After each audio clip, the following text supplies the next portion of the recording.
Amém? Abra sua Bíblia comigo no livro de João, capítulo de número 17.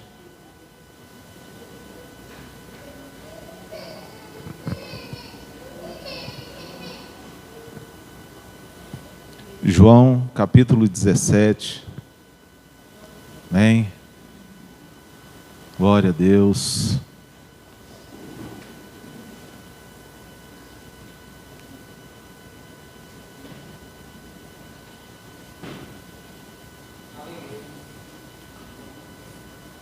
Hoje noite de ceia.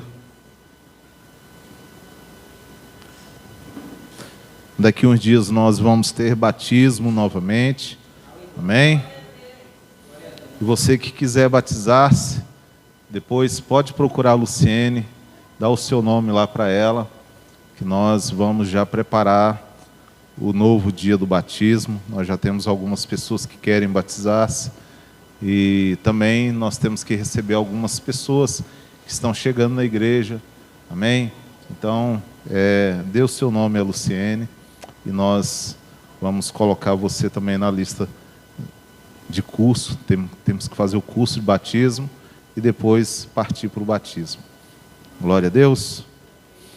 João capítulo 17 vai dizer assim: tendo Jesus falado essas coisas, levantou os olhos ao céu e disse: Pai, é chegada a hora. Glorifica o teu Filho, para que o Filho te glorifique a ti. Assim como lhe conferistes autoridade sobre toda a carne, a fim de que ele conceda a vida eterna a todos que lhes deste. E a vida eterna é esta, que te conheçam a ti, único Deus verdadeiro, e a Jesus Cristo a quem enviaste. Eu te glorifiquei na terra, consumando a obra que me confiastes para fazer. E agora glorifica-me, ó Pai, contigo mesmo, com a glória que eu tive junto a ti antes que houvesse mundo. Manifestei o teu nome aos homens que me destes do mundo. Eram teus, tu me confiastes, e eles têm guardado a tua palavra.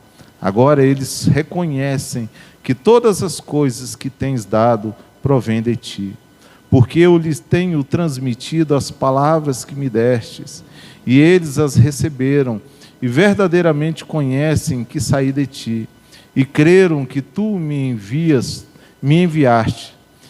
É por eles que eu rogo, não rogo pelo mundo, mas por aqueles que me destes, porque são teus.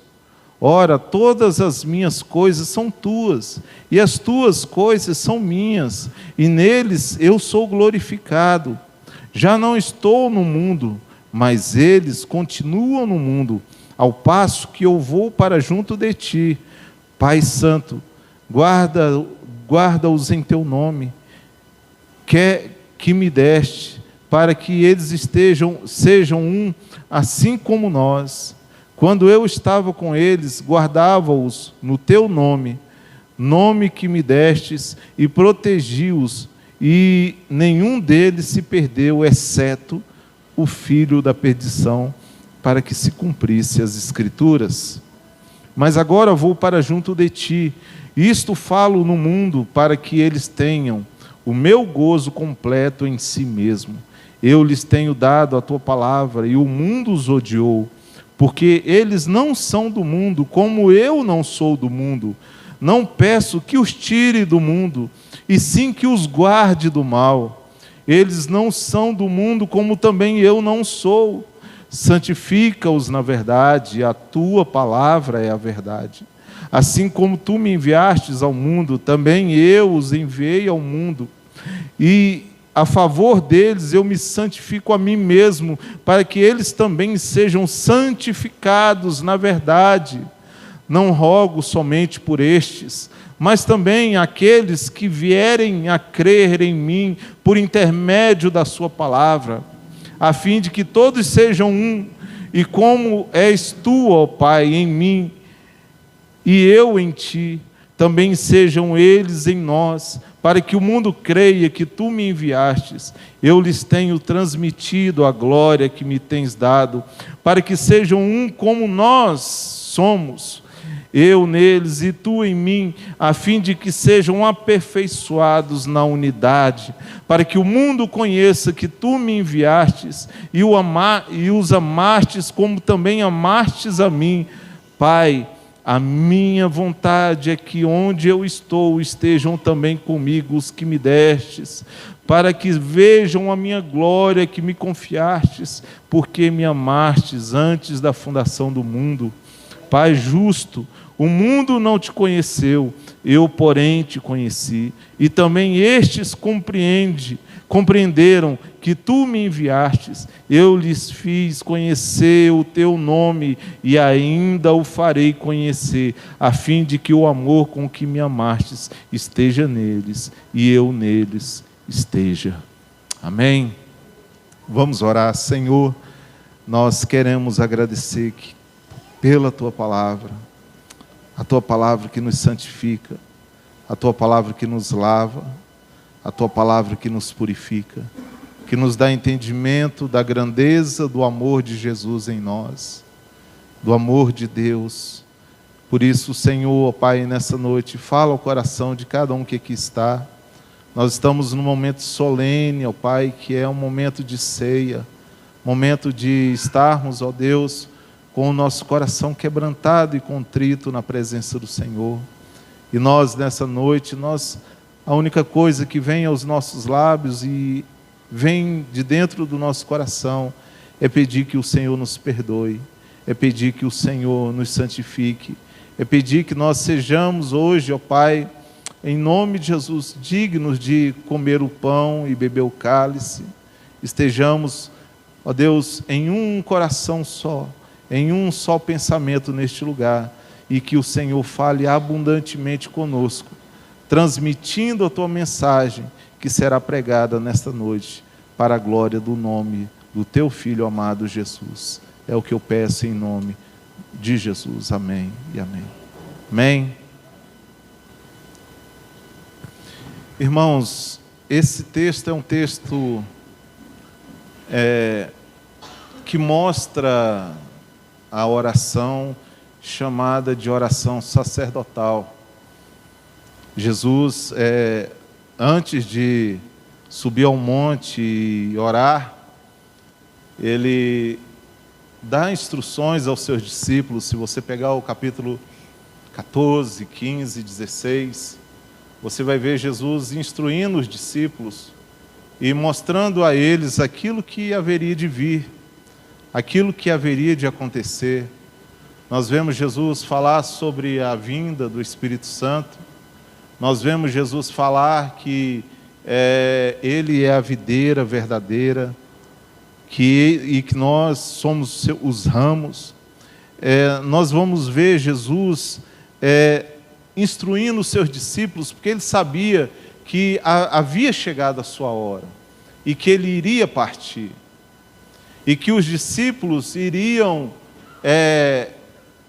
passar por um momento de crise. Quem de nós aqui não passa por um momento de crise?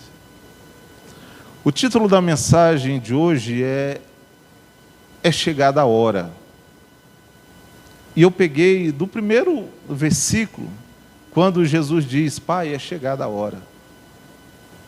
Irmãos, é chegada a hora de nós mudarmos o nosso comportamento como filhos de Deus.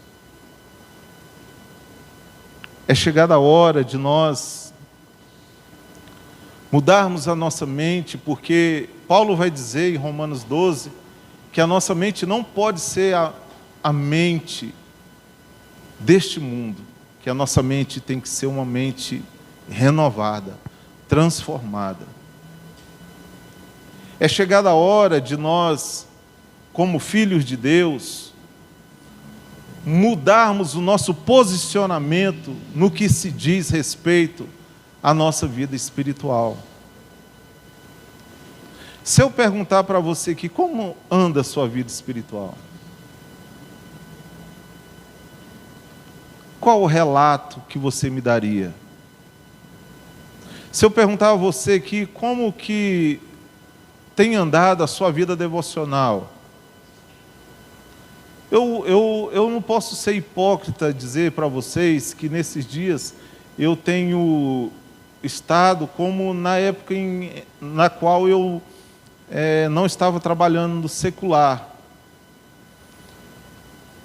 É mais difícil, é mais complicado de um pastor ter uma vida devocional mais pungente, vamos dizer assim, trabalhando de forma secular, como eu estou trabalhando hoje. Mas eu tenho procurado, nos momentos que eu estou mais de folga, ou nos momentos que eu tenho uma liberdade de horário, eu tenho procurado estar mais buscando na leitura, buscando na oração. Lá no trabalho mesmo eu tenho a liberdade de levar o meu almoço, de almoçar lá, e logo em seguida fazer uma leitura bíblica, estar me alimentando da palavra de Deus. Por quê? Porque é essa palavra que nos santifica. Esse texto que nós lemos aqui, nós vemos Jesus interceder pelos seus discípulos. Nós temos que entender uma coisa, irmãos, que Jesus veio com uma missão determinada. Já havia, da parte do Pai, determinado o que Jesus faria. E Jesus conviveu com os seus 12 e conviveu ali no meio da Judéia, na região da Judéia, com aquelas pessoas, caminhou por regiões como a Samaria, como Gadara e como outras regiões, sempre mostrando qual era o real sentido da sua vinda aqui na terra. Ou seja, Jesus mostrava para as pessoas que ele veio ao mundo para resgatar aquilo que havia sido perdido. Todos nós estávamos perdidos. Todos nós não tínhamos nenhuma esperança. Qual esperança que você pode ter na sua vida sem Jesus? Qual esperança, irmãos? Qual esperança nós vamos ter se Jesus não for o algo principal em nossas vidas? É triste dizer, mas a igreja hoje, ela mostra e ela demonstra que Jesus não é o principal. Que Ele não é a fonte principal da nossa vida diária. Nós vemos nas ações das pessoas, talvez nós não falamos para não constranger,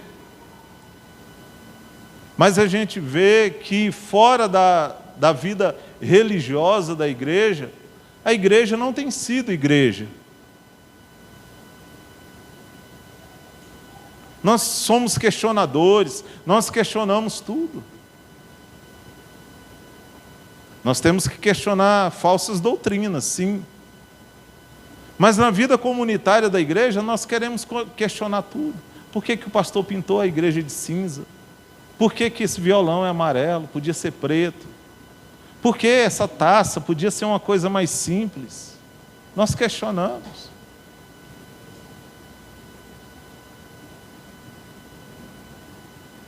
Mas, na verdade, nós questionamos quando nós não queremos nos envolver verdadeiramente com aquilo que é importante.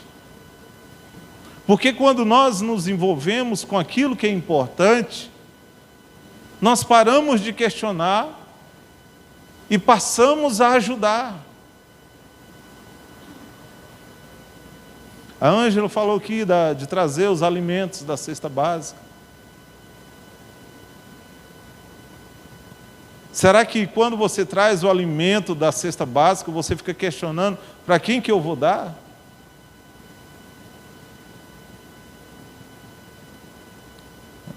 Para quem que eu vou abençoar? Nossa igreja, graças a Deus, tem vindo muitas pessoas de fora, pessoas que estão se estabelecendo aqui na cidade de Rio Verde, e que quando nós, como igreja, nós abençoamos essas pessoas que estão se estabelecendo, nós fortalecemos os laços de amor com o irmão. Mas quando nós começamos a questionar o porquê disso, o porquê daquilo, o porquê daquilo outro, e nós não nos dispomos a abrir o nosso coração para ajudar, nós precisamos questionar a nossa vida cristã e colocar ela para ser questionada por Deus. Irmãos, é chegada a hora de nós sacudirmos o pó. É chegada a hora de nós nos inconformarmos com a situação que nós estamos vivendo. É chegada a hora de você sair do conforto. Hoje, quando o irmão colocou lá a fotinha, né, da vigília, noite passada, eu não fiquei até de manhã. Minha esposa estava passando muito mal, trabalhou o dia inteiro. Eu queria ter ficado.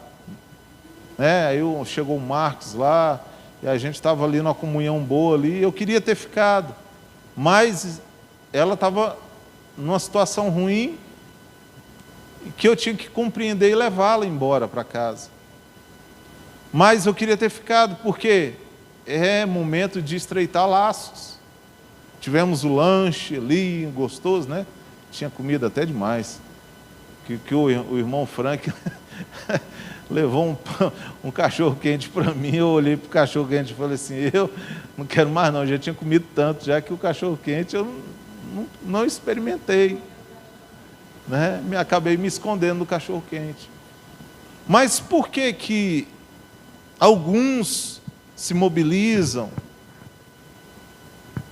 e acham isso algo natural na vida da igreja e outros vivem no comodismo da igreja, das suas vidas, aliás? O Ramon chegou lá por volta das 10h30 da noite, né, Ramon? De bicicleta, saiu aqui do Valdeci Pires, de bicicleta, até lá. Não é tão longe assim, mas saiu e foi. E ficou até amanhecer, depois de ter trabalhado o dia inteiro.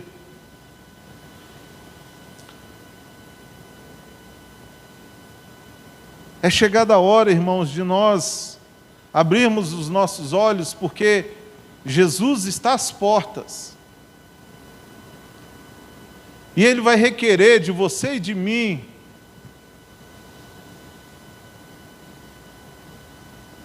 aquilo que nós fizemos para o reino.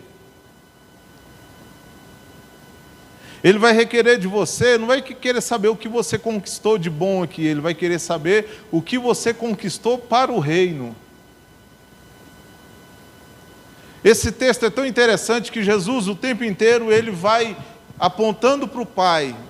Senhor, eu glorifiquei o Teu nome, agora glorifica a mim, para que eles vejam a Tua glória em mim. Jesus vai o tempo inteiro mostrando que Ele ensinou e mostrou para os seus discípulos qual era a missão dele e o que era agora a missão dos discípulos. E eu quero perguntar para você, meu irmão, você que diz ser discípulo de Jesus, você já compreendeu a verdadeira missão do Evangelho, do cristianismo? Você já compreendeu de verdade, irmão? Hoje eu quero que você saia daqui confrontado, para que nós possamos voltar na próxima semana com o coração mudado. Você já entendeu qual é a real sobre o cristianismo? cristianismo não é uma religião confortável. O cristianismo é uma religião desconfortável, porque o tempo inteiro, as Escrituras vai nos mostrar que nós devemos sair da nossa zona de conforto. O tempo inteiro a palavra de Deus vai nos cutucar para nós sairmos da nossa zona de conforto. Por isso, quando a Simone falou que bênção lá e tal, eu coloquei embaixo assim, que muitos crentes, hoje os crentes têm um inimigo muito, muito forte, chamado conforto. Quando ela colocou aquele videozinho do rapaz tocando teclado com os pés. Nós temos um inimigo chamado conforto. O mundo tem nos dado conforto. O mundo tem nos feito amá-lo.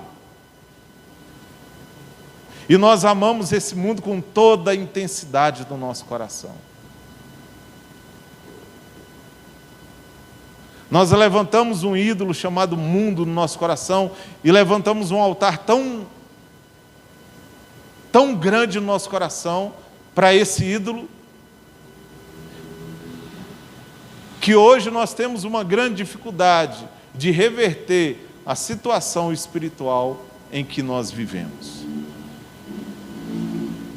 Esse texto aqui é uma oração. Jesus está orando pelos discípulos. Eu fico imaginando quando João escreveu isso e quando ele ouviu essa oração. Porque João era um discípulo que a Bíblia e a história mostra que era o discípulo mais chegado de Jesus. Era aquele que tinha coragem de deitar e reclinar a cabeça sobre Jesus. Era o discípulo amado. Foi o discípulo que, quando Jesus estava pendurado no madeiro, ele, ali embaixo, consolando Maria, a mãe de Jesus, olhando aquela cena de cima da cruz, Jesus olha para João e diz assim: homem, olha, essa aí agora é tua mãe. E disse para Maria: mulher, esse aí agora é teu filho.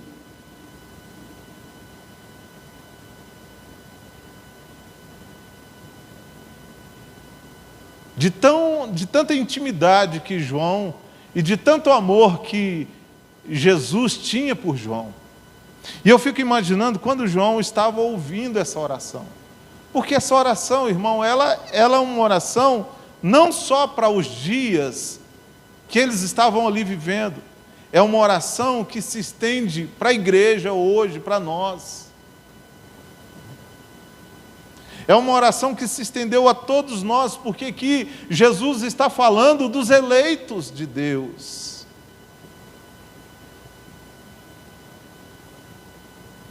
Pastor, mas e aí, Jesus morreu pelo mundo? Não, Jesus não morreu pelo mundo. Jesus morreu pelos seus. Tanto que Jesus morreu pelos seus, que ele vai dizer assim: olha, eu não rogo pelo mundo,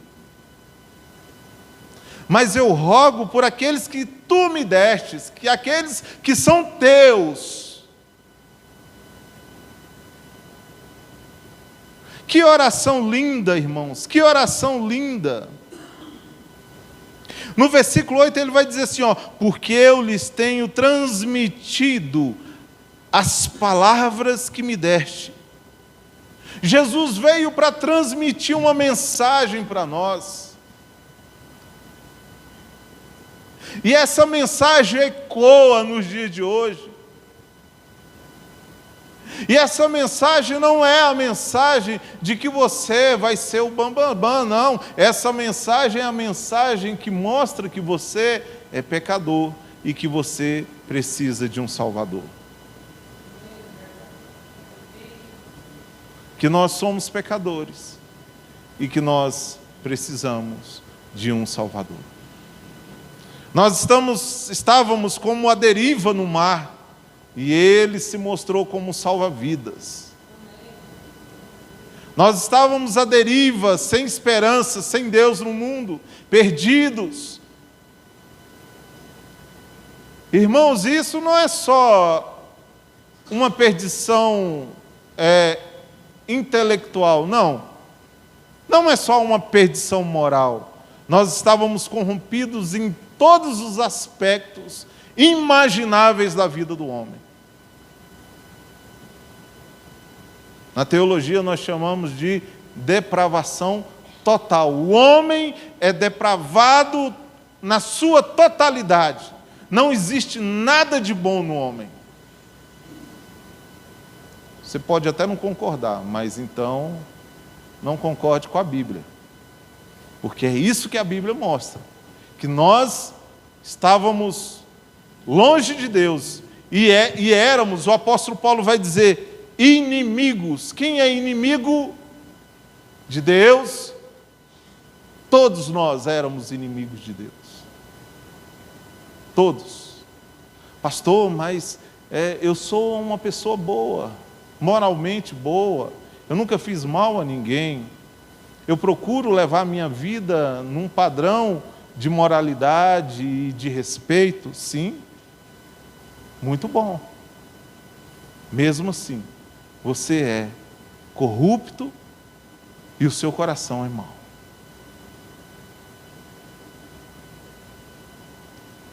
Nós somos assim. E a Bíblia nos mostra que nós carregamos isso de Adão. Que nós carregamos essa maldição chamada pecado dos nossos pais ancestrais.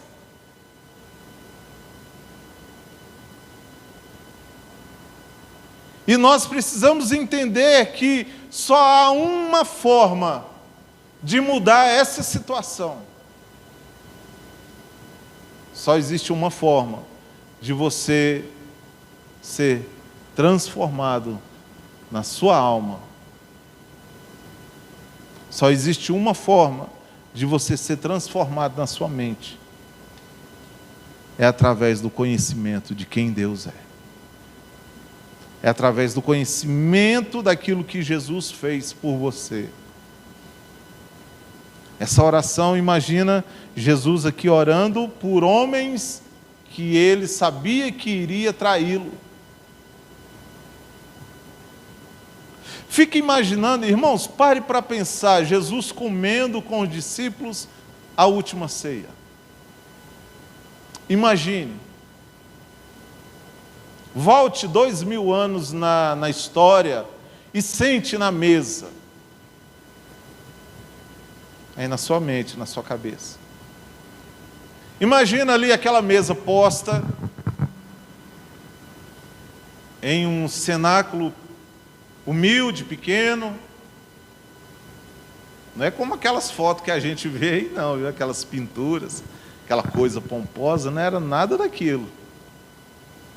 Aquilo ali é uma figura do Jesus que não tem nada a ver com o Jesus da Bíblia. Imaginem aqueles 12 homens ali num cenáculo, um pequeno cenáculo, sentados a uma mesa, e a mesa do judeu, naquela época, eu não sei hoje, era uma mesa onde eles se sentavam ao chão, né? Creio eu que deveria ter algum estofado, e eles se sentavam à mesa de baixa estatura, e eles ali então, eles colocavam o pão, colocavam o vinho, colocavam as hortaliças que eles comiam, eles prepararam aquilo para ter a última noite com o mestre. Eles não sabiam que era a última noite, mas Jesus sabia. Jesus sabia porque ele, aqui na oração ele diz assim, é chegada a hora. Chegada a hora. Então eles entram naquele lugar, e eu imagino que Jesus os recebeu como sempre os havia recebido, com abraços, com palavras de alegria. com ensinamentos sobre o reino de Deus. E aí então chega o traidor. Imagina, sentam-se à mesa posta e eles começam a comer, e Jesus vira para eles e diz: um de vocês é o traidor. Jesus sabia quem era, ele não expôs Judas, mas ele sabia quem era o traidor. Um de vocês vai me trair. Imagina se nós arrumássemos uma mesa aqui, de repente nós estivermos numa confraternização, e de repente eu, como pastor da igreja, eu falo: olha, aqui dentro tem um Judas, que logo logo vai se revelar. Imagina a pulga que eu não iria colocar atrás da orelha de cada um dos irmãos, hein? Ó, aqui tem um Judas que vai sair e vai rachar a igreja. Jesus então fala, e aqueles discípulos, um olha para o outro. Um pergunta: Senhor, sou eu, sou eu? Eles queriam saber quem era o traidor. Jesus aqui está orando pelo traidor. Jesus aqui está orando pelos seus discípulos. Jesus aqui está orando para que o Senhor os guarde, os livre do mal. Jesus sabia quem era o traidor. Mas mesmo sabendo que era um traidor, na hora que Judas chega e Jesus está ali no monte orando, no Monte das Oliveiras orando, e quando Judas chega para entregar Jesus, para dar o beijo da morte, Judas então é recebido como amigo, porque Jesus vira para ele e diz: amigo, o que fazes aqui?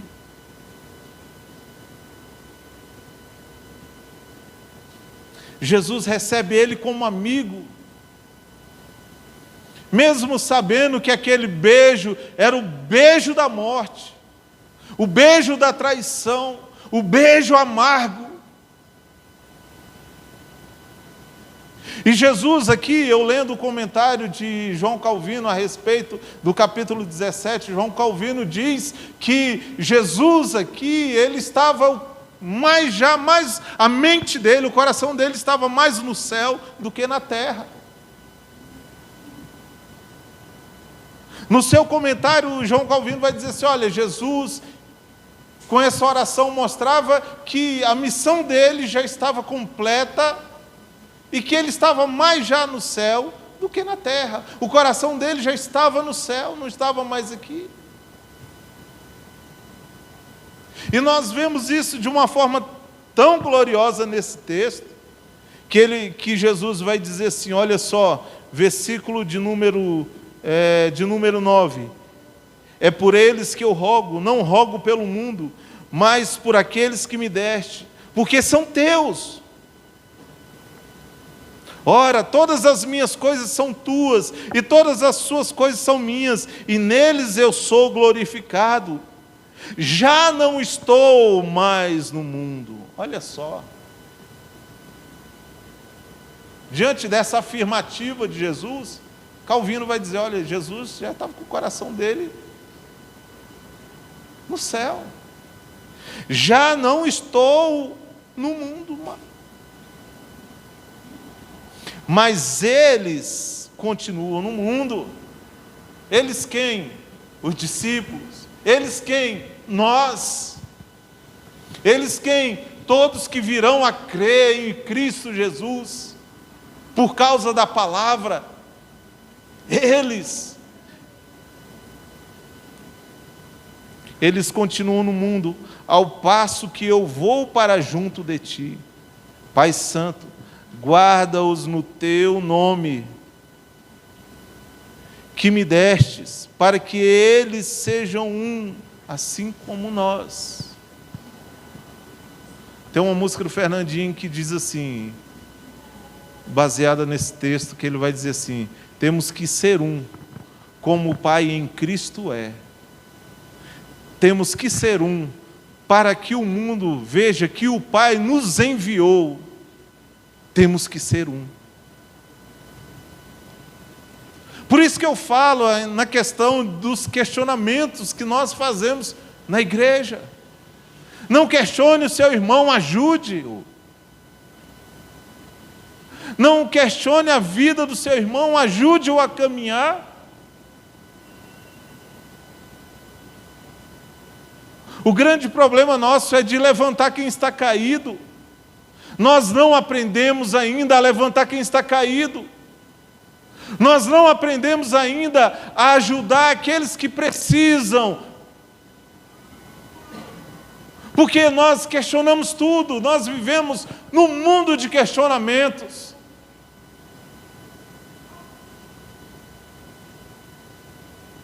A partir do momento que nós aprendermos a amar como Cristo amou, aí, meu irmão, nós vamos ver a diferença no nosso meio. Aí nós vamos ver a transformação substancial da nossa vida espiritual. Quando nós aprendermos a amar o nosso irmão. Jesus aqui, ele vai dizer assim, olha só, versículo de número 11, versículo de número 12, aliás.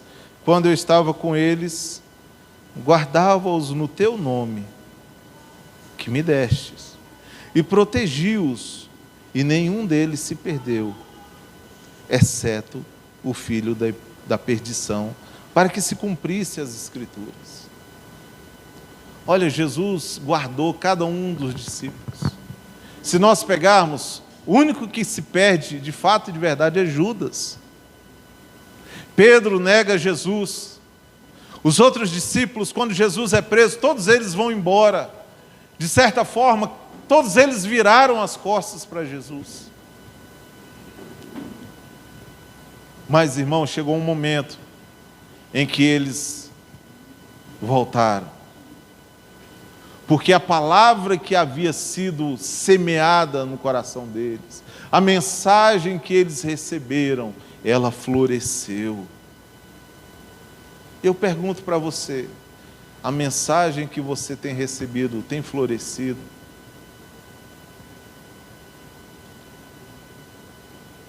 Tem florescido, irmão? A mensagem que tem sido pregada tem florescido no seu coração?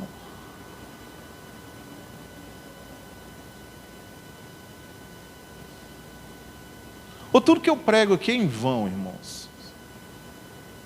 Ou tudo que tem sido pregado aqui tem sido em vão? Porque eu confesso para vocês, tem hora que eu olho para a igreja e me dá um desânimo.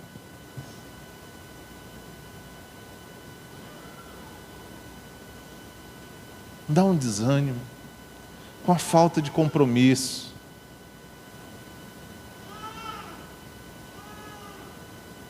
Com a falta de amor com a obra.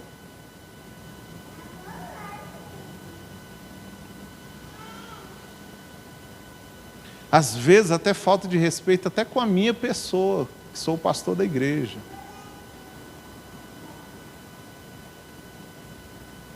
Talvez eu teria que ser um pouco mais duro, né? Porque as pessoas falam assim, o pastor é muito de boa.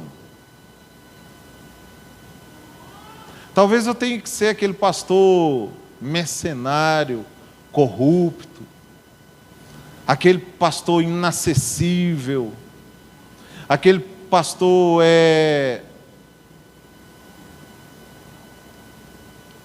autoritário. Porque parece que a cristandade, as pessoas gostam desse tipo de gente. De pastores que impõem, tem que ser assim, faz assim e tal. E compra, as pessoas compram. E um dia eu conversando com a minha esposa, falando, amor, você é muito de boa. E talvez esse de boa é aonde talvez está acontecendo alguma coisa que eu não estou conseguindo transmitir para vocês.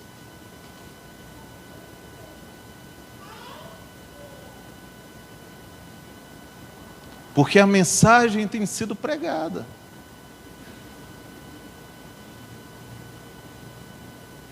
E eu não vejo mudança. Alguns eu vejo mudança. Mas em outros eu vejo uma morte sondando em volta. Só falta o caixão para cair dentro.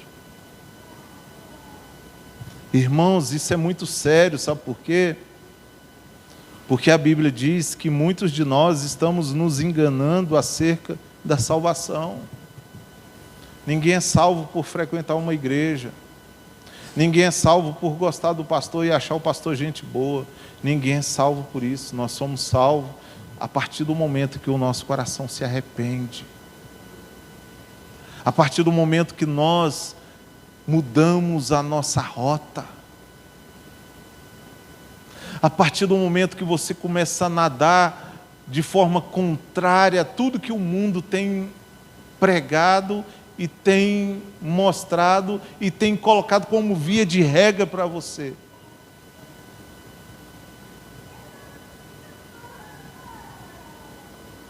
Se a mensagem não tem feito o efeito, não tem tido o efeito, aonde está o erro?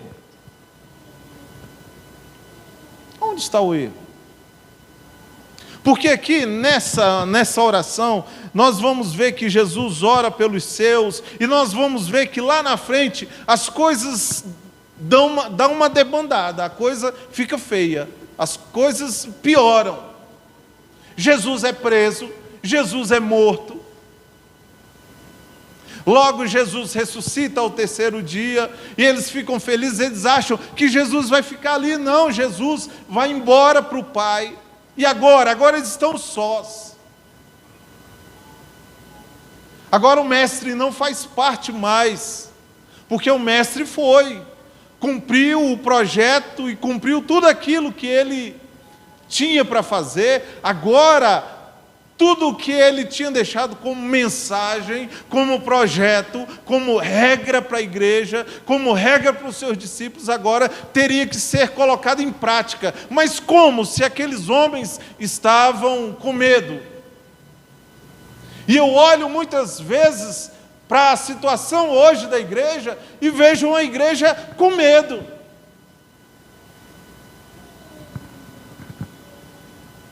Com medo. Aí nós criticamos a igreja fulana de tal, e nós criticamos, olha, eles fazem isso, faz aquilo outro, mas eles se empenham, e nós que estamos recebendo a boa mensagem, o bom alimento, o que nós temos feito para mudar isso? O que você tem feito para mudar isso? Nós criticamos fulano de, ali eu não quero, porque ali só tem milagre, ali só tem não sei o quê. Tá, beleza. Mas o povo lá está empenhado. E nós? Estamos empenhados em quê? O que você tem empenhado em fazer para o crescimento do reino? Tocar? Tocar, meu irmão. Eu ponho um CD aqui. Eu acho que nem existe CD mais, né?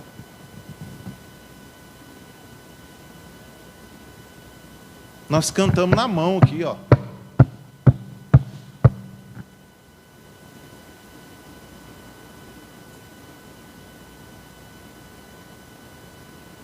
É isso que eu quero chamar vocês nessa noite, para entender que senão o sacrifício feito por nós é em vão. O sacrifício que foi feito por nós é em vão. Porque nós não entendemos a mensagem que a cruz transmitiu para nós.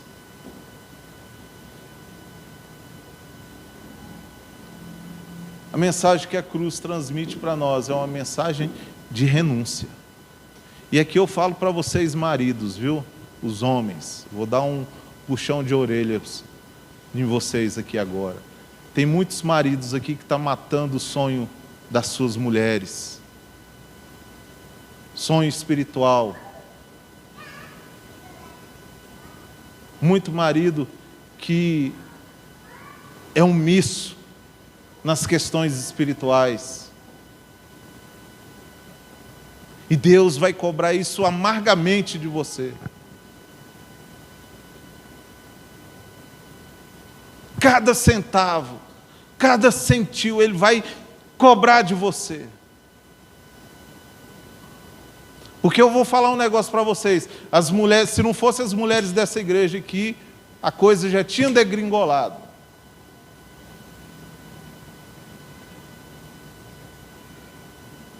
Porque nós, os homens, não nos posicionamos como nós devemos nos posicionar.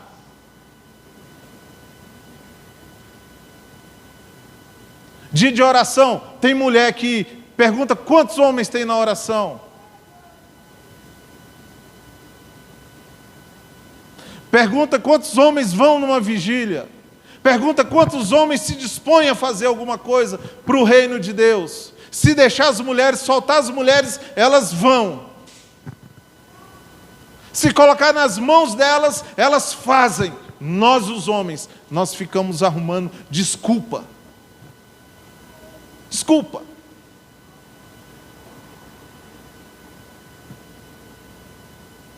E nós precisamos mudar isso, porque o cabeça da casa é você, homem. Sem desmerecer a sua esposa. Mas você é o mandatário, sem machismo, tá? Porque a mulher, ela está sobre a missão do marido. A missão, submissão é estar na missão, é estar na mesma missão do marido. Mas tem marido que está sobre uma missão que não é a missão de Deus. E tem matado a vida espiritual da mulher.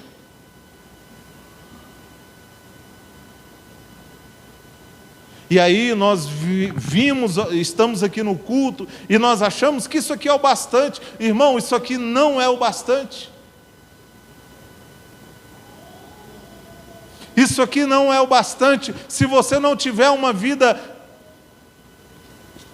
plena, sabendo e reconhecendo o projeto que Deus, o projeto que Jesus deixou para nós como igreja.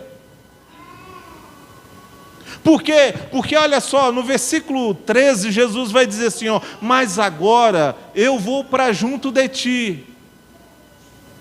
Jesus foi embora. Pai, agora eu vou para junto de ti. E isto falo no mundo para que eles tenham o meu gozo completo em si mesmo. Irmãos, vocês têm gozo em servir a Deus?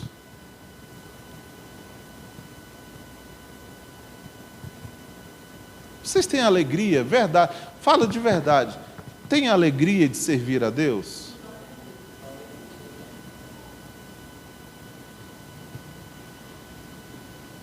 Porque Jesus diz assim, olha, eu vou deixar para eles um gozo completo, alegria completa para eles. Sabe o que isso significa? Que em Cristo existe a alegria completa.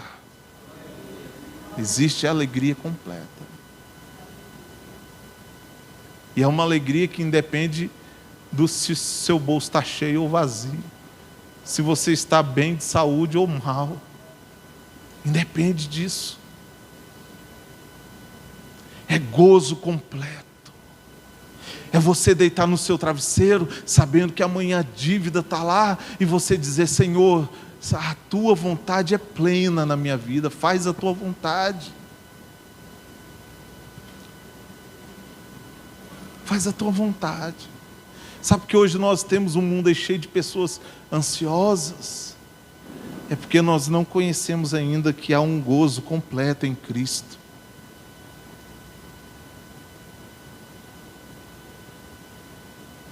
Não conhecemos. Não entendemos que há gozo completo, pleno para nós. E Ele vai dizer assim, ó, eu tenho dado a tua palavra. E o mundo os odiou, o mundo vai nos odiar. Nós temos agora, irmãos, nós temos a maior herança, é a palavra de Deus. A maior herança é a palavra de Deus. Não existe nada melhor do que a palavra de Deus, nada, nada. É ela quem revelou o homem pecador que eu sou, e é ela quem revelou que existe uma esperança para mim. Ela que me mostrou que eu estava perdido, e é ela que me mostra que há solução para mim. É ela que me mostra que eu estava longe, e é ela que me mostra que eu posso voltar para perto do Pai. É ela que me mostra que eu estava sem Deus no mundo, e é ela que me mostra que Deus hoje faz parte integral da minha vida. Em todos os aspectos, em todos os momentos, Ele faz parte da minha vida, em todos os momentos, Ele está comigo, quando eu choro, quando eu estou sorrindo, quando eu estou feliz, quando eu estou em profunda amargura, Ele está comigo. É ela que me mostra isso. E Jesus vai dizer assim, olha, no versículo 14, eu tenho lhes dado a palavra, e o mundo os odiou, porque eles não são do mundo. Irmão, você ainda não entendeu que você não é desse mundo? Você ainda não entendeu, você não é desse mundo. Você é peregrino, você está no Brasil, você nasceu no Brasil, mas se você é um regenerado, se você é um salvo, você não é desse mundo. Aprove a Deus te colocar aqui no Brasil, mas você não pertence a esse mundo.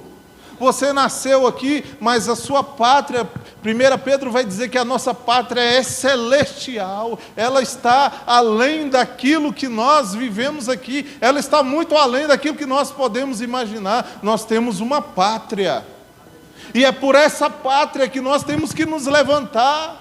É por essa pátria que nós temos que mudar de atitude, mudar de vida, mudar de comportamento. É por essa pátria, porque existe algo melhor para nós. Você está vivendo uma vida de sofrimento aqui, pode esperar, irmão, porque para onde você vai, existe coisas melhores. Versículo 15 vai dizer assim: não peço que os tire do mundo. Jesus não vai nos tirar do mundo, irmão. Os problemas estão aí, as dificuldades estão aí. Jesus diz, olha, Pai, eu não peço que os tire do mundo, mas que os livre do mal. Ele vai nos guardar. Ele vai guardar a nossa fé, Ele vai guardar a nossa esperança, Ele vai guardar o nosso coração. Eu não peço que os tire do mundo, mas sim que os guarde do mal. Eles não são do mundo, ó, você não é do mundo, como também eu não sou. Santifica-os na verdade, a tua palavra é a verdade, não existe outra verdade. A verdade é a palavra de Deus. O mundo aí fora está relativizando as coisas aí fora são relativas. Ah, olha, o pecado que era pecado agora não é pecado, as coisas que eram pecado agora não são pecado mais. Nós estamos vendo aí a bandalheira que o mundo está se tornando por causa de quê? Relativismo. Relativiza tudo. Não, isso não é assim não. A Bíblia é um livro de 2000 anos atrás. Não, a Bíblia é um livro eterno. É um livro que nos mostra a atualidade do que nós estamos vivendo hoje. A Bíblia, ela é atual, ela não é antiga, ela é atual, né? Até um famoso pregador, Billy Graham, ele vai dizer assim, que a Bíblia ela é mais atual do que o jornal de amanhã. Ela é mais atual do que o jornal que vai as notícias que vão sair amanhã, porque ela é a verdade, ela nos santifica, santifica-os na tua verdade, a tua palavra é a verdade, a única verdade, a única regra de fé, de verdade para nós, é a palavra de Deus, irmão. É a palavra de Deus. Olha, por quê? Santifica-os na verdade, a tua palavra é a verdade. Não rogo somente por esses, mas também eu rogo pelo Ramon, eu rogo pela Carla Bianca, eu rogo pelo Franklin, eu rogo pela Celiane, eu rogo pela Sônia, eu rogo pela Ângela, eu rogo pelo Roberto, Eu rogo pela Wanda, eu rogo pelo Siri, eu rogo pela Ângela, eu rogo pela Simone, eu rogo pelo Davi, eu rogo pelo Cauê, eu rogo pelo Marco, eu rogo pelo Wallace, eu rogo pelo Carlos, pela Maísa, eu rogo por todos que irão crer em Ti, pela Tua palavra, eu rogo por eles. Guarda-os de todo mal, livra-os do mal, eles não são do mundo, mas eu peço, Senhor, guarde-os e os livre do mundo. É essa oração que Jesus fez por mim e por você, mesmo sabendo que era chegada a sua hora.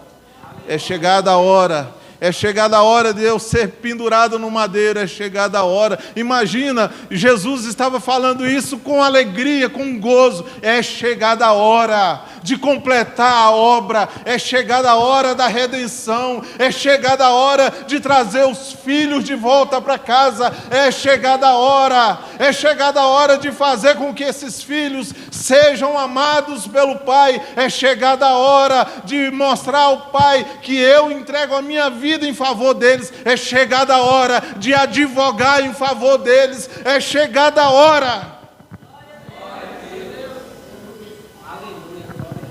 É chegada a nossa hora também, irmãos, de nos posicionarmos a partir de hoje.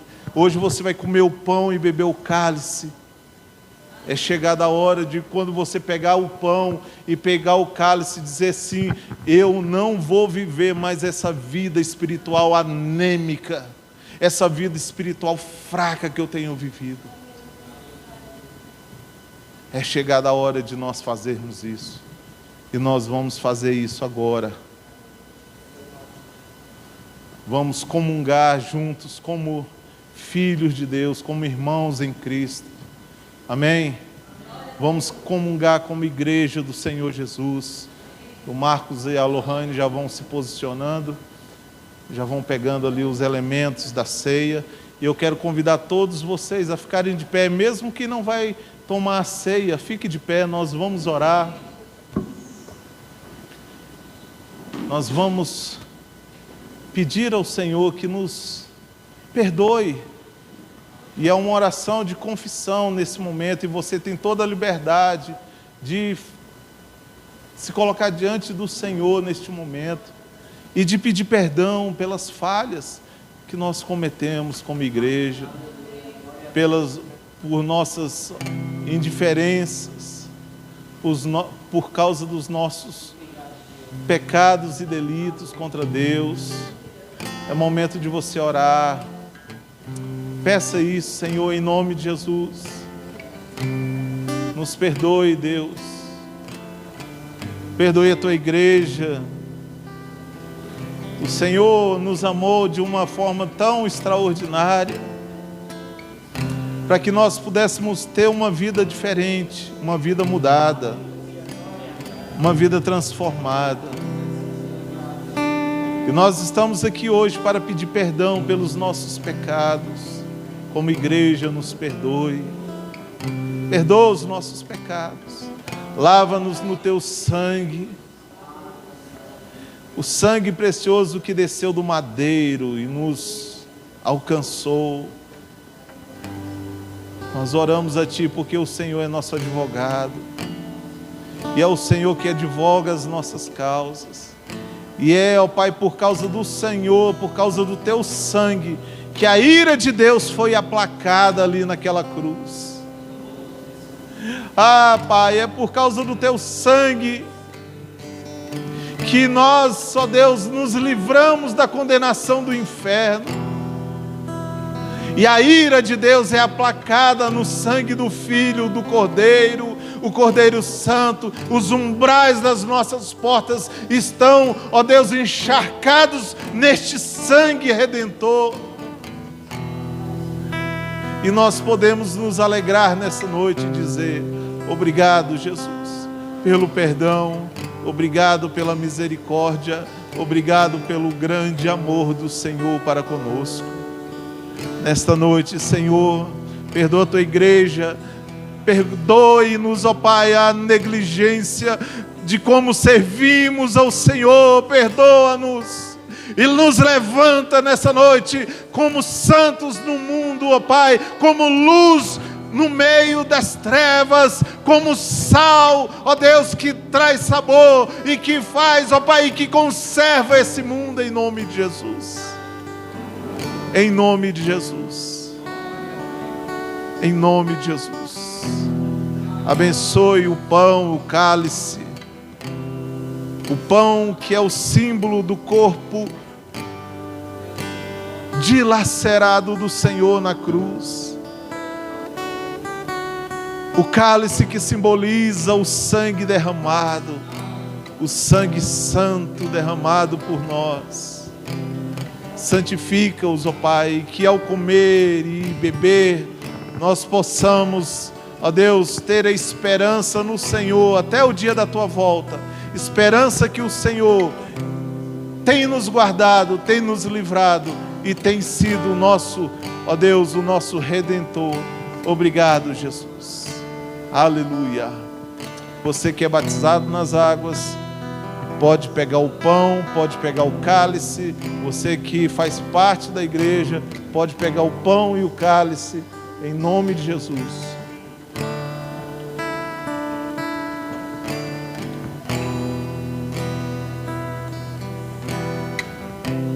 Aleluia.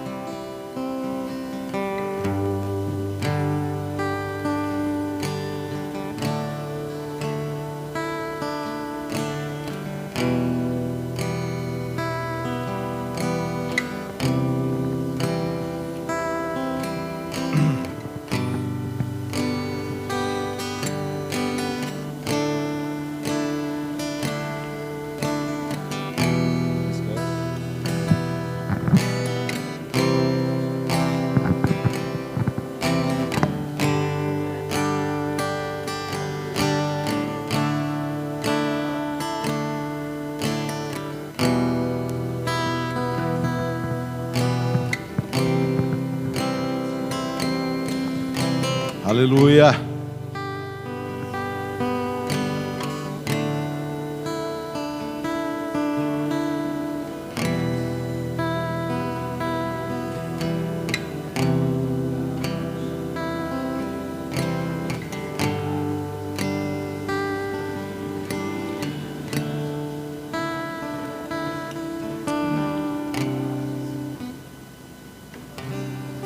Aleluia.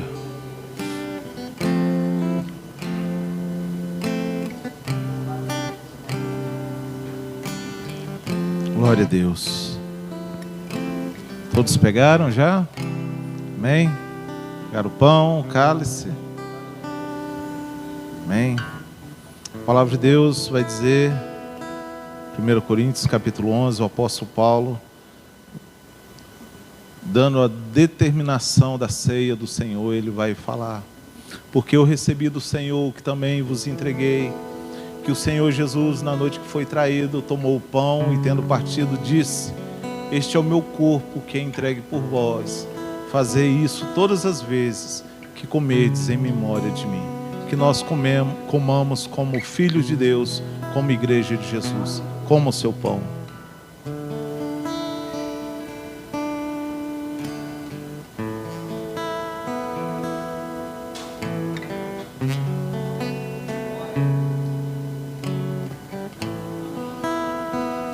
Amém. Semelhante modo, depois de haver ceado, ele pega o cálice e diz: esse cálice é o cálice da nova aliança do meu sangue. Fazei isso todas as vezes que beberdes em memória de mim. Amém? Nós vamos beber em memória dele. Esse cálice é a nova aliança. Não existe outra aliança. Os homens ficam inventando alianças. Essa é a última e única aliança de Deus conosco, eterna, para todos sempre. Amém? Que você beba.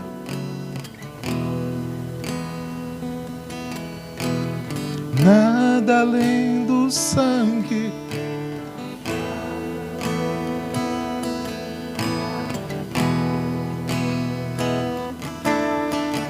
que nos faz brancos como a neve, aceitos como amigo de Deus, nada além do sangue, não, nada além do sangue de Jesus.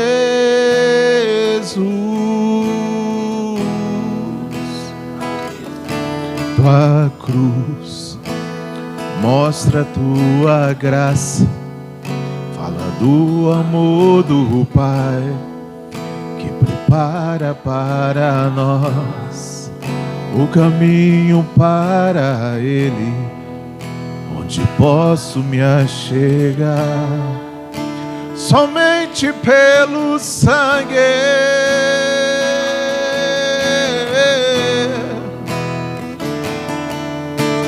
que nos lava dos pecados, que nos traz restauração.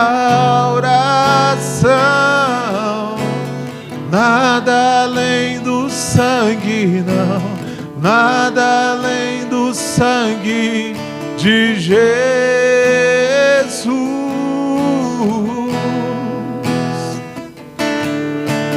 que nos faz brancos como a neve,